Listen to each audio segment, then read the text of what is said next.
Hello, hello, and welcome to Watching Soul Talk. Thank you, everybody, for joining me tonight. And I'm going to have an amazing guest on tonight, very good friend of mine that we'll introduce here just in a second. As you guys know, the show's at 10 o'clock Eastern every Wednesday night here on the Lamplight Group YouTube channel and also on Periscope and Twitch.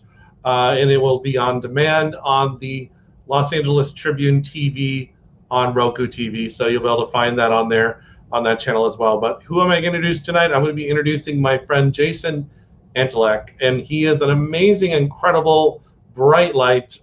We have actually, I can say we've internationally traveled together and I wouldn't say we've globe hopped, but we've been to a few different places together. And he's just an incredible person. We're going to be talking about his work with the Akashic Records, and I'm sure we'll stray into a few other areas as well. So thank you guys very much, and let me bring Jason on to the show. Hi, Jason. How's it going tonight? Hey, Jeremy. Thanks for having me. Excited to get to spend some time with you. It's good seeing you again.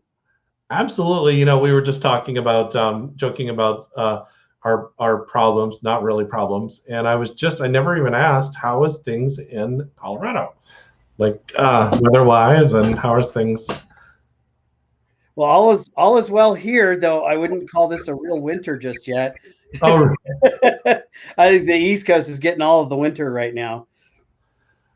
well, it's funny. I just saw my friend Nicole, who lives in Denver, but she's up in Montana right now, and she was. It's apparently snowed up there, so she was sitting in a hot tub in her bathing suit in the middle of the winter in Montana, and I was like, negative. Nope. I wouldn't be doing that.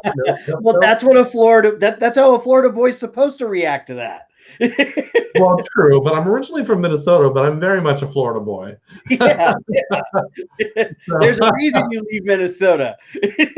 Yeah, you can take the boy out of Minnesota and he'll never come back. Let's just put it that way. So Daniela says hi, by the way. She's chatting on the chat here. So let's talk. There's a lot of what part of my inspiration for the show and asking you to come on is, of course, I wanted to hang out with you for 30 minutes, but also I was just thinking about, you know, this last year has been a lot. I mean, for everybody. It doesn't matter. I don't care what your beliefs are. I don't care what side of the fence you sit on. I don't care how much work internally you've done with yourself. There's been a lot happening, and we've all had our challenges. You and I were just chatting about, you know, it's been a year since you were here in Florida, and you and I were talking about a lot of cool things that we had planned for 2020 and had a great start. Not to say that 2020 we didn't have good things, but you know, thinking about the Akashic Records and stuff like that, I was just kind of considering that, like, how does that come into play with how to navigate through some of these trying times that we're going in, or challenging times, I guess would be a better word to say it. The beauty of the Akashic Records is everything from the past and present is all there, and possible futures are accessible through that energy.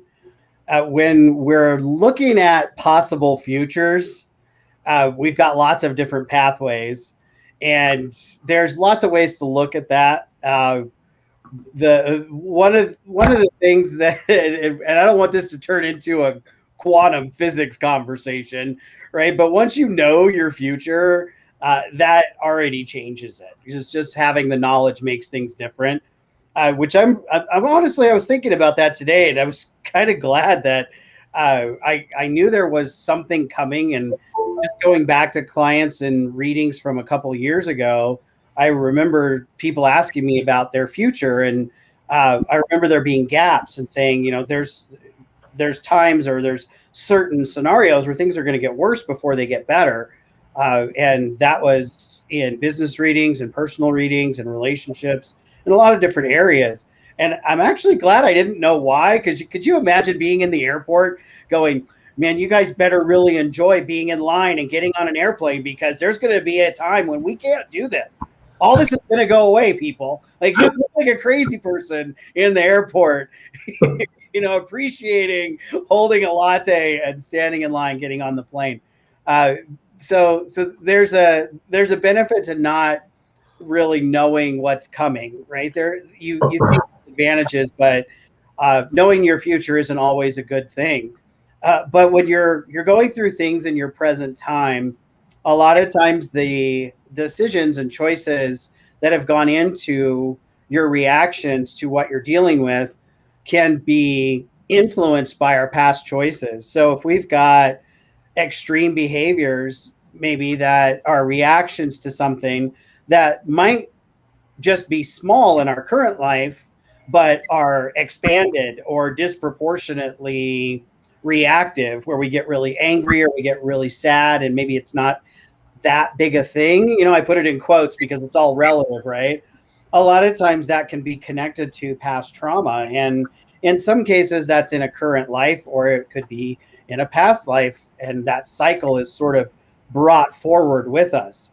So we're often given opportunities to address things multiple times so that we have a chance to connect to it, identify it, address it, and get over it in some form or fashion. So we tend to draw those experiences to us. The information in the Akashic Records can help us kind of pinpoint the decision choice pattern that instigated whatever that is, and allows us to figure out, you know, how we kind of are responsible for it. And when I say kind of, what I mean by that is we're responsible for how we deal with things, with what choices we make. You know, we're not responsible for the meteor that hits the planet, right? We didn't choose the orbit. We chose to be here, but we didn't choose that this, you know, a rock falls out of the sky and hits people on the head.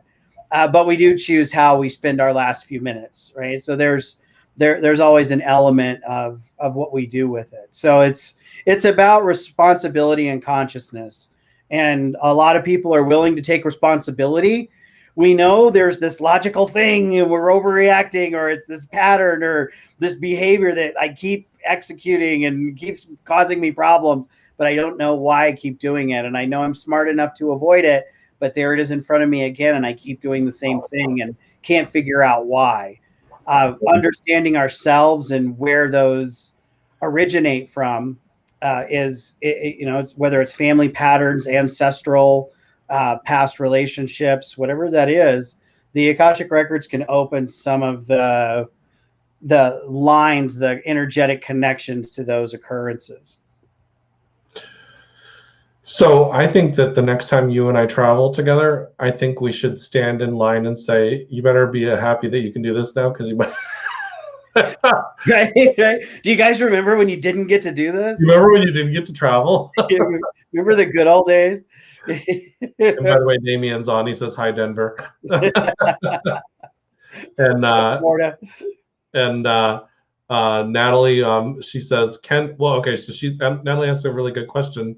Can the Akashic Record knowledge also possibly backfire? Of course, Natalie would be concerned about something like that. The information in the Akashic Records is factual, right? It's a when we're looking in our timeline into what would be behind us, right, to what would be in the quote past.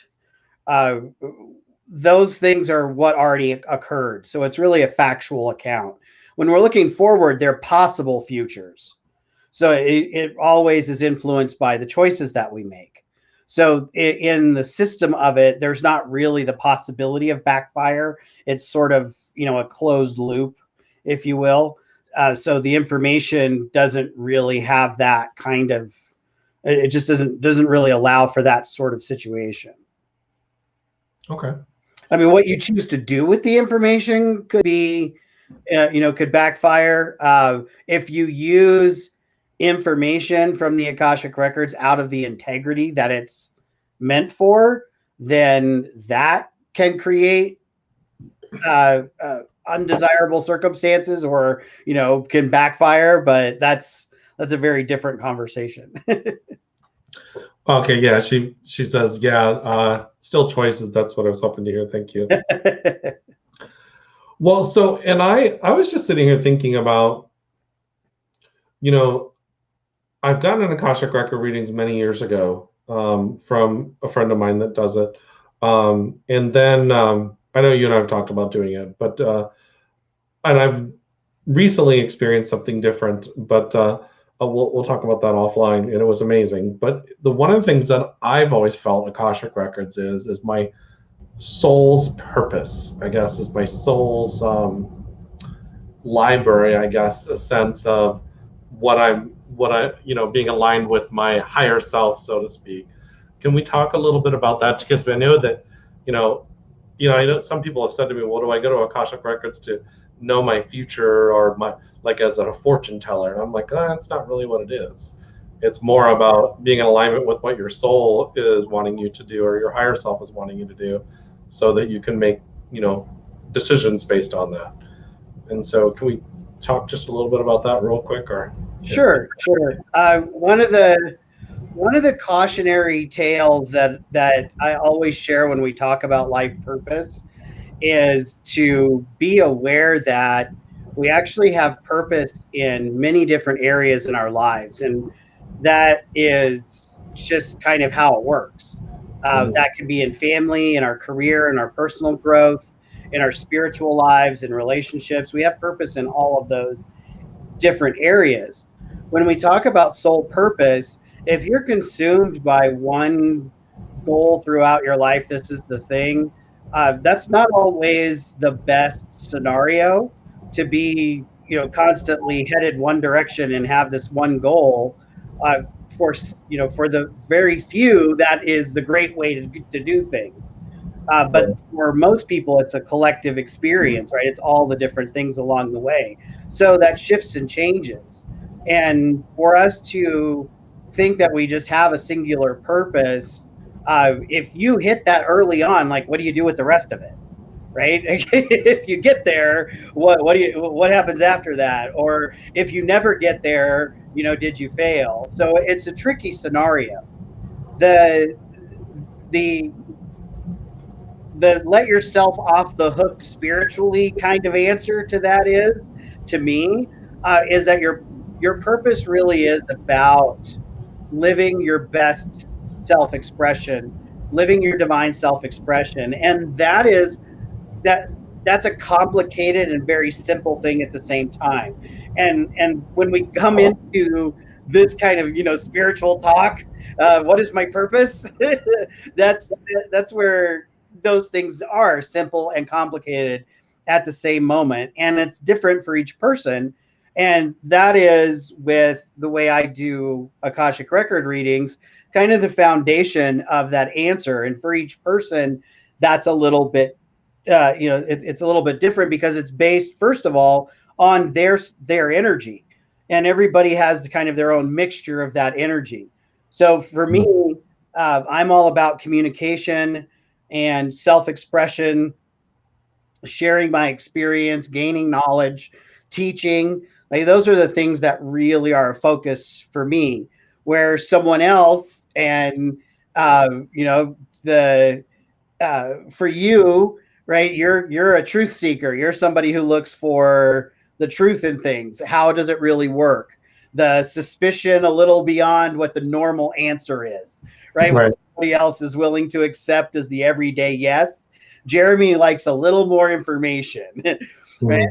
So those are different forms of how we navigate and operate the world, right? And understanding that energy helps us see how we're the same and how we're different, and looking at what our true abilities are, right? Like, self-expression for you and I is for both of us, it's very important. For me, it's about sharing my experience. For you, it's about speaking your truth and what is true for you, which is similar, but it's slightly different, right? So our reasons for it, while both therapeutic and both necessary, have a little bit different tone to them. And by living that divine self-expression, each of us would, gain good things with that, but for slightly different reasons. Cool. Yeah, that makes sense. So it's that kind of makes you understand why people are different, obviously, as personality wise. But then it's really interesting when we think about it, because we're talking, I think when we were talking about, when I asked you about soul purpose, I've always kind of felt like you, that there is, that's really limiting for one thing. And you and I are going to change. I mean, I know you and I've talked before, and both of us have changed so many times throughout our lifetimes, or just this lifetime, even down to careers. I mean, things we've done for work. But when you're talking about a soul expression, that's really interesting, because it leads me to think, like, how many people have that soul expression, but they're not acting authentically with it. Right. You know what I mean? Like you mentioned me being a truth seeker, which is really accurate. And Danielle is watching. I would consider her to be a truth seeker, because she stays up until 5 a.m. watching YouTube videos and reading and researching. She loves doing that kind of stuff. And there's a lot of people that are like that. They're looking for deeper meaning. But how many people are not living that part of themselves, that expression? So I just think that's pretty interesting. So yeah, very cool. So thinking about that, I was just kind of considering that, what would you do with a person that's come forward, and let's say this last year there's so much stuff on the news, on alternative news. There is obviously, even just in this last week, there's been some crazy stuff. I mean, the stuff with GameStop and silver, and there's just so much for the personality to handle, right? How would you, with Akashic Records, help that person? Does it go into a therapy, or is it more of an answer, or just kind of get to know your session a little bit for the people watching? Well, that's a broad question. I know. It's a lot of what I do really depends a lot on the person. And one of the things practitioners always say, spiritual practitioners, is, it's a lot about what the person needs. And you hear practitioners say that, but no one ever really explains what that is. And my version of that answer is, it depends on that person's energy, right? If I'm communicating, just for instance, if with what I just shared with you about energies, if I'm talking to someone with your kind of energy, truth energy, I'm just going to give it to them straight. I'm not going to sugarcoat it. I'm not going to make it up to be something it isn't. I'm going to be kind of hard line straight with them, because that's what they appreciate. Let's get to the truth, and then let's look around the other parts of it, right? Give me the answer, and then let's talk about the why. But let's get that secured. Whereas, like somebody like me, I'm going to relate better to someone else's personal experience. Like, what did they go through in that situation? So if I'm talking to someone with my similar energy, they tell me what they struggled with, and I say, okay, well, this was where I confronted it, and this is kind of how I felt and what I did, right? And by that example, they can learn from that, right? And relate their own experience to it. Whereas someone maybe that has, is more of a love energy, they're going to be more connected to the emotions and what did they go through. How did they ask for help, or did they not get help, or how did they help someone else? What did they do in the process? So it literally comes down to a person's energy and how I would communicate and connect with them. There's that part of it, but there's also the, hey, what are your specific issues? What are the things you're struggling with? Is it mental, physical, emotional, right? Where can we get some answers? Where can we give you something specific to work on? Some people like a tangible action plan. That's what they really need, is what are my next steps? Give me some answers and then next steps. And they work great with that. Whereas someone else needs that kind of, they need something emotional. So maybe we do some Akashic work, but we also do some shamanic clearing work, because that combination for them is more effective.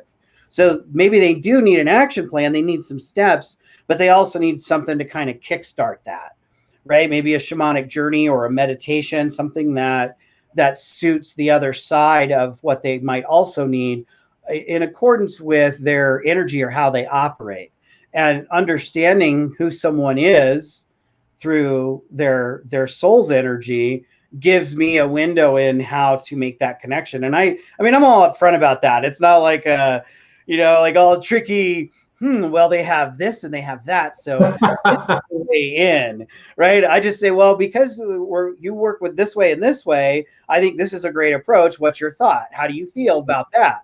And if they're resonant with that, then we go for it, right? Because to me, it's all about practical and actionable. I'm analytical and I problem solve very well. I communicate, but I want to meet people where they're at.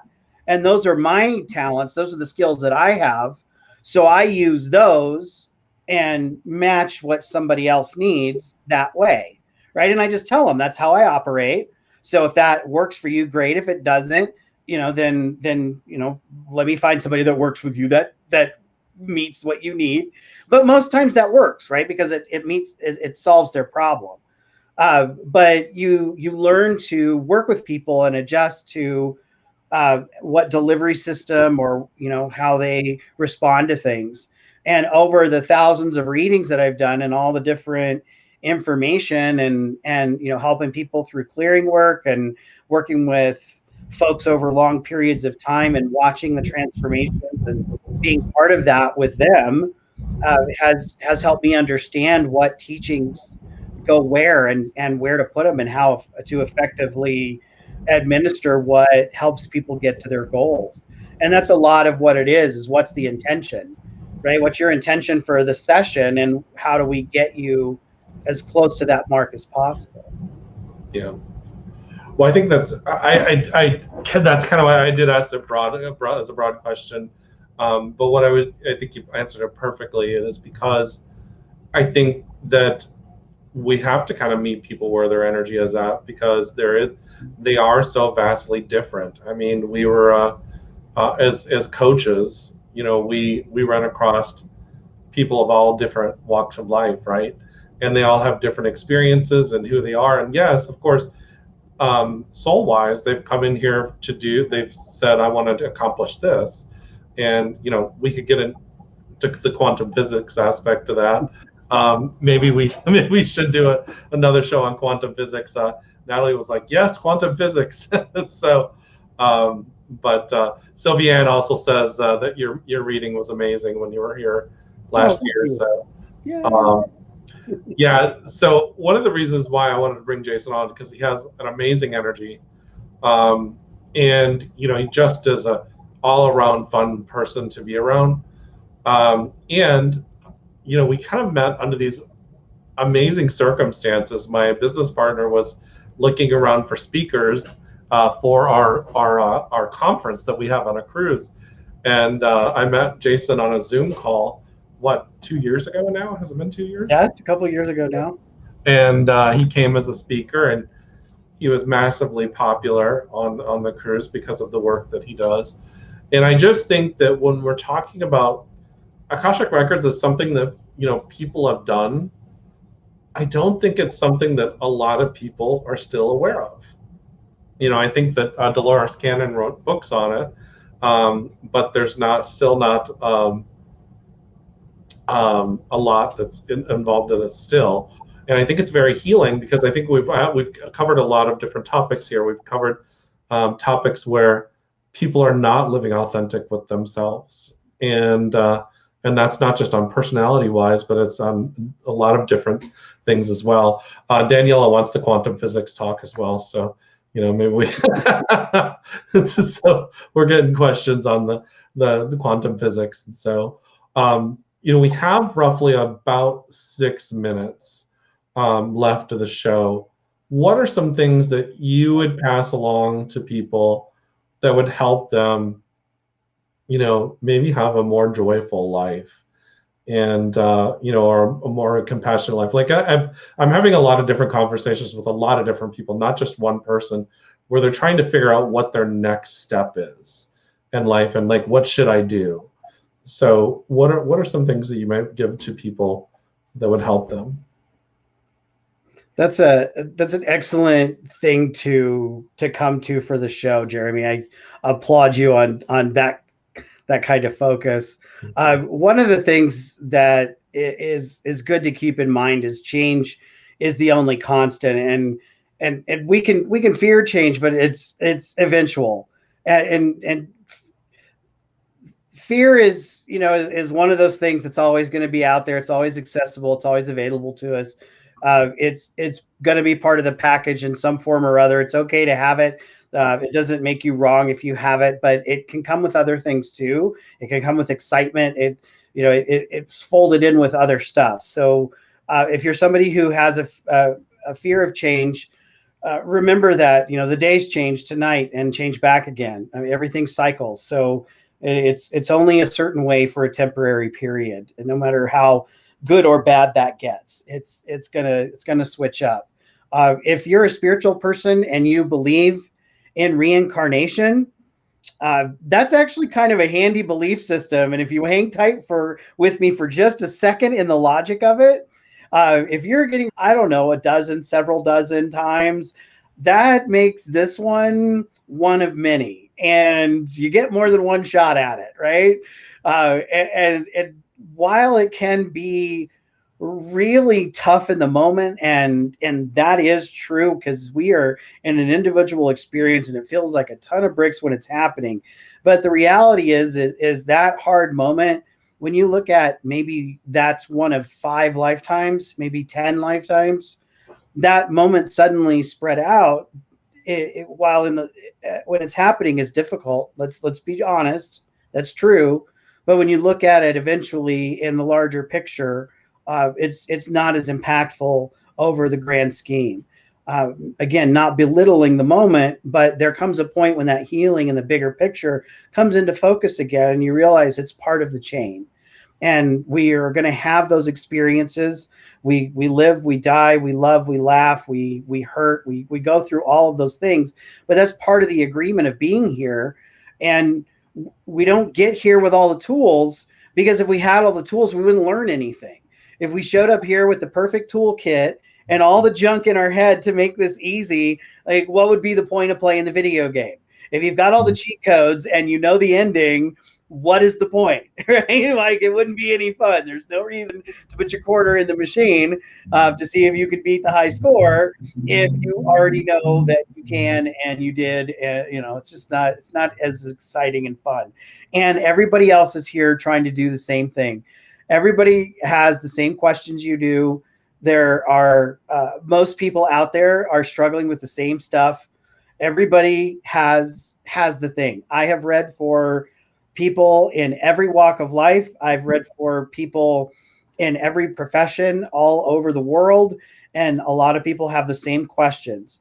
There's no one out there that's just a straight up island all by themselves that don't have some kind of history or some kind of thing. Everybody has it. So you're not broken. You didn't miss out. You didn't misstep. You didn't drop the anchor and sink your boat. Yeah, you are on your spiritual journey. And I say this a lot in so many different settings. I know you're on your spiritual journey. You know how I know, folks? Because you are alive and you're breathing, you're watching this, you're paying attention, you can hear me. You might even be laughing right now and giggling and realizing, oh, I am alive. I am breathing. I'm okay. Nothing's busted up. You're good. Life is a collection of experiences. And if you can keep your sense of humor, know that it's going to change, and roll with it. Do the best with what you can, and live with your expression, live your way, doing your things, because that's you. I'm not Jeremy. And if I try to live Jeremy's way, I'm not going to be as happy as if I live as Jason. And he's not going to be happy living my way. But that doesn't mean that Jeremy and I can't go and have a great time together, because we do. Right? I'm going to go get Thai teas for $2. Jeremy's going to show me where to do it. Darn it. That was a fun day. We'll have a great time doing it. But just take it light, folks, and remember that over the grand scheme of things, it's a drop in the bucket. It's not the whole bucket. Yeah, Vicky says we're spiritual beings having a human experience. Absolutely. That is sound advice.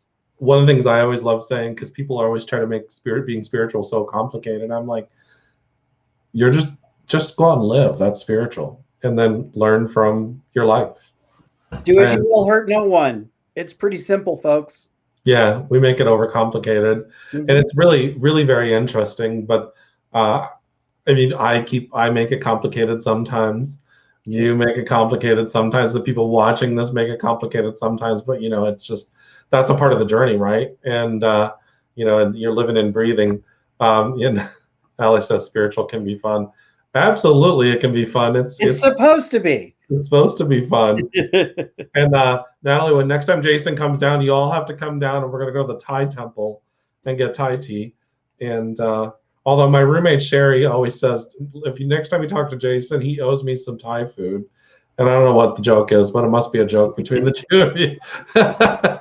So, I want to just end the show with this. I wanted to just put Jason's website. I know he has it with his name. I would recommend connecting with Jason. He's an incredible person.